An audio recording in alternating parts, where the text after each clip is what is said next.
Hi guys, if it's Tuesday, it's Down and Dirty Woodscraft. Stay with me.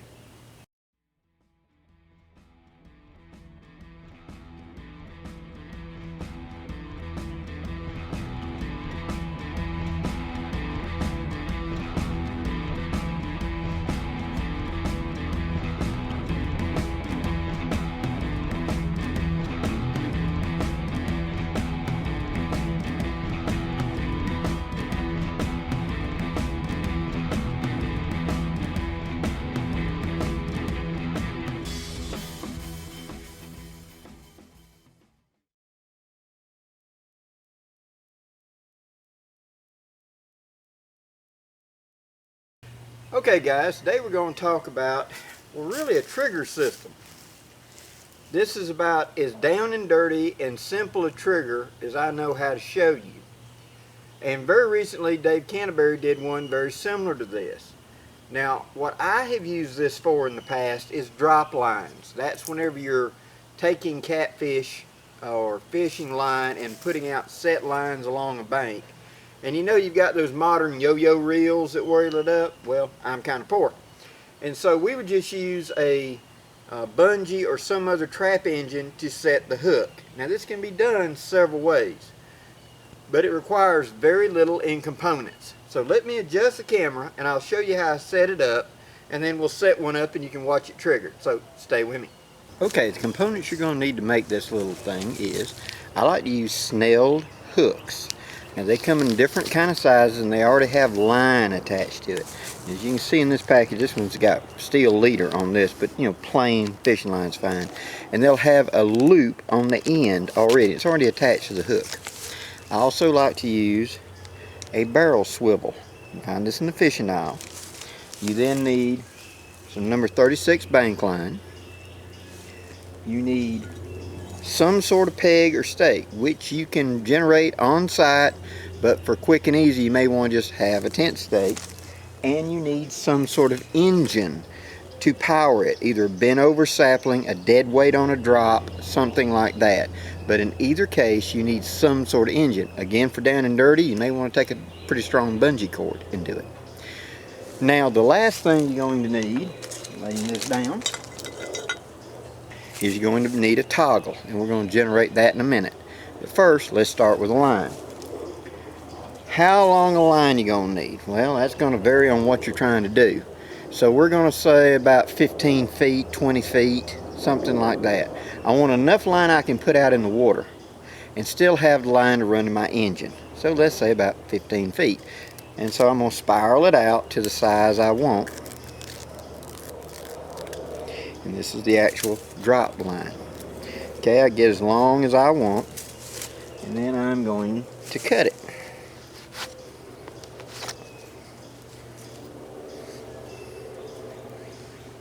The SK does a good job for this. Now, on the one end of the bank line, the line that's going to be the end and you're going to attach your snelled hook, I'm going to tie a barrel swivel. So on this end, I'm going to take and put the barrel swivel on, just like that. Come over and do a bowline knot. On this loose end, I'm going to go ahead and tie me a knot. So I may want to change this later on. It may get fouled up. I may want to use this cord for something else. So I tie me a knot on it. I come up here on the line and I'm simply going to tie me a bowline knot through, wait a minute, wrong way twisty, wrong way twisty, there we go. Rabbit goes out of the hole, around the tree, and back into the hole.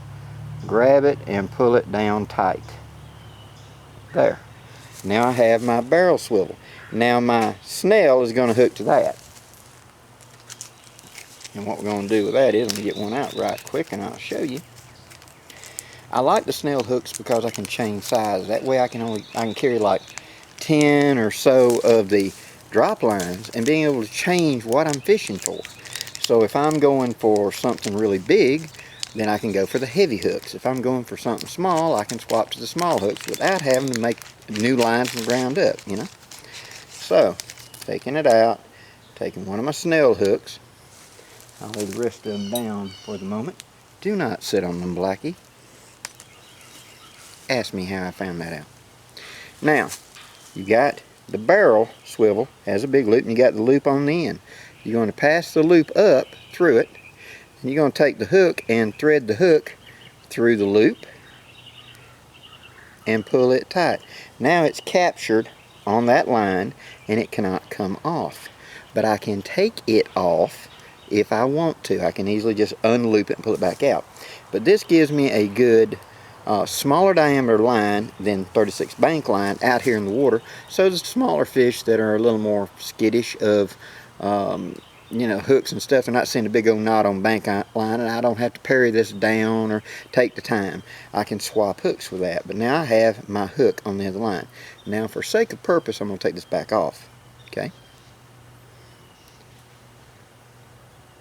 Because I would make my line and then I'd apply this. Now, on the other end of my line, I'm going to come down and I'm going to have my end that's going to hook to my engine. So it's either going to go over the limb or whatever. So up on this end, I'm going to tie a pretty good sized bowline knot like this. And why am I doing a bowline on either end? It's because I can easily pass it through itself and make a loop to adjust for any size limb. I don't want a preset loop up here because I may have a limb that's a little bigger, a little smaller, whatever. So I'm just simply going to take it. It comes out of the hole, goes around the tree, goes back in the hole, grip it and pull it, just like that. And we have a bowline knot. Now, when I come up to the limb, all I gotta do is simply pass it over the limb and then go back through. And that way I can hook to multiple kinds of engines. For this, I'm gonna use a bungee. But you get the idea. So now my drop line is complete. A big loop on the end, and on the other end there's this loop. Now the trigger will be added to this, but we'll get to that in a minute. So now let's make the part that goes on the stake. For that, we're going to take a piece of the bank line. We're going to generate 2 loops. Say about that big. Now, I'm going to tie a loop, and I want it about as big as my finger on this end, okay? So on this end, I'm simply going to tie a knot as a stop knot so it won't slip out or anything like that. And bank line's good for biting to itself, but still, you know, I'm going to put this under a pretty good bit of tension. So a double stop knot ain't a bad idea, okay? When in doubt, knot it out, make it stay. Okay, so now I'm going to take, and I want to generate a simple loop. So I'm just going to pull out a loop like that and get the right amount, roll around my finger, pass back to the loop, simple as it can be, like that. And now I have a good solid loop. Now I want to come out here, say about 3 inches, 4 inches, something like that. And I'm going to generate another one, but this has to anchor to my stake. Okay? So if I'm going to tie it around a stake, I want to go ahead and do that now. If I'm going to hook it up under this, I'm going to go ahead and do it now. Because this is what's going to hold it, and I need these 2 loops apart from each other, spaced out. So using this stake, I'm going to come from one side and have the other one come from the other side. So right here on this handy dandy hole, I'm going to attach this loop. Now this loop is going to hold the tension of the trigger. The loop out here on the other end is going to be the one that slips and lets it go. So I need a good solid loop out here on this other end. So I'm going to come out here on this stake, and I'm going to do a loop, go around that hook, cinch it up tight, do another loop. So I'm doing 2 half hitches that lock to each other, and 2 reverse half hitches as a clove hitch, just like that. Pull it down tight, and then right here I want another loop, and I want it a little bit smaller than this loop. So I'm going to come up here, get a little bit with it, wrap it around, come back through, pull it up just like that. And I've got a slightly smaller loop out here. I have my rock solid secure loop and another loop a little downhill. Okay, now I picked my site where I'm going to put my stake in the ground. Here's my line going up to my trigger mechanism. And I'm going to put it so that the uphill loop is facing my engine and my downhill loop is facing the direction I'm going to cast it out. Now I'm going to put the stake in the ground, solid.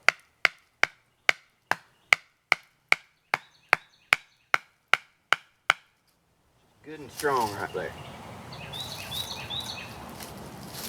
Now we carve the trigger, because when I pull this down, the trigger will go in here and my line will go on out into where I'm going to actually fish. Okay, now for my trigger.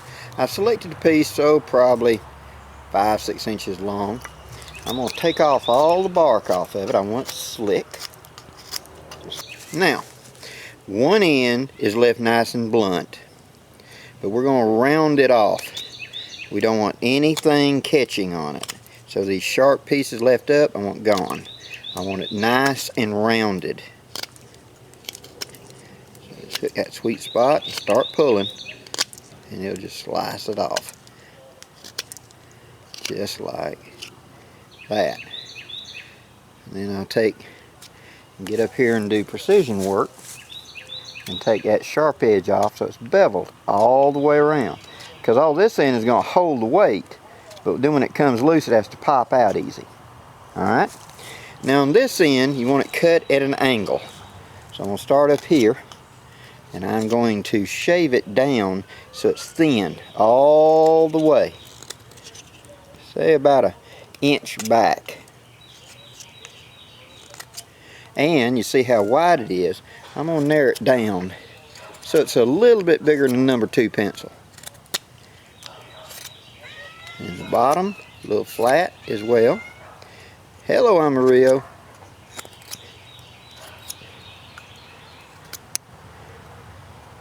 No, I do not need help with the video today. You can just stay over there.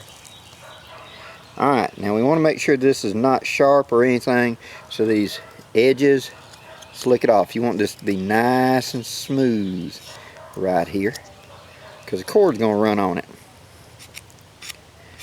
Take and just square it off, and now right here in the center of that flat I want a little divot. Not much, but just enough for a piece of 36 bank line to get. Okay, just like that. Now let me set it up and I'll show you how to set it. All you're going to do is you're going to make a loop, twist the loop, push the loop uphill, pull the line up through, stick the back end of the toggle through it, pull tight, work it down tight. That's it. That's all that hitch is. It's simply gripping the toggle. So the flat bevel is to the top. And you see how I'm hooked right there. My line is under the bottom and it's hooked to the top because this marline spike hit. Now I'm going to come down, holding tension on it. I'm going to come down on that back loop. I'm going to hook it right over the edge. Now the tension is on this teeter-totter. It wants to roll up and pop off and come out of there. Okay? Now on the front loop, what I'm going to do is take my line, I'm going to bring it tight, put it across that front, pull it back up, and hold it. See, it's making a continuous loop under the bottom and up. And then I'm going to stick it just barely on that front loop. Now making sure I ain't going to get hit in the face. And now that is set. Now what's going to happen is this is holding all the tension right here at this point. This is merely the trigger. Since the loop is over the line that I'm fishing with, any light tug on this line, boom, and yonder it goes. It takes off. Put it over, pull the line, go up and over that tab, take the front loop, and just barely set it on the front end. You can make it as sensitive as you want by how close to that front end you set it, and then let go. Now that is very, very sensitive right there. I mean, the slightest little drop and it's going to go. Now the advantage of this is, see, the tree can move the line. So if that tree or springer I got up there wiggles, it's not going to trigger it. A lot of traps that you do like this are sensitive to the engine as well. And so if the tree blows in the winds, it sets it off. This does not set off until that line gets a little pull, and as soon as it rolls just a 1/4 inch, bink, there it goes. So with a piece of line, a stick, a stake, some sort of engine, and a hook, I've got an auto fisher. Now I can string these out along a riverbank or something during the night, so in the morning I get up, I can run my lines and see if I've caught anything. The fact I use this simple knot system means I can pull the stick out and simply pull and the knot goes away, so I can adjust it for whatever length I need by making it where it's just a piece of bank line and just a swivel. Now why swivel? It's to keep the fish from going around in circles and kinking up your line so much. This will allow the fish to swim around and the line won't get so kinked up. And it, trust me, it makes a difference. Because then you go to reset it if you don't, and the thing's so kinky, all it wants to do is spiral up. You throw it out in the water and it wants to spiral back to you. So, you know, little things like that I've learned over the years. It weighs nothing. It costs very little resources. And it's one of those little things you need to put in your pack for knowledge of how to set this little trigger. Now with this, I can use it to make a fishing trap. I can use it to make some other kind of trap. I can use it as an area perimeter security thing, where just junk cordage, natural cordage or whatever, bend a big old bush down, set it up so when something trips it, the bush rips up and lets me know there's something over there. Things like that. Hope this gives you some ideas, guys. Please leave any questions or comments below, and thank you very much for following my channel. Till next time, I'm Blackie for Shaman's Forge, wishing you safe journeys. Have a great day, guys.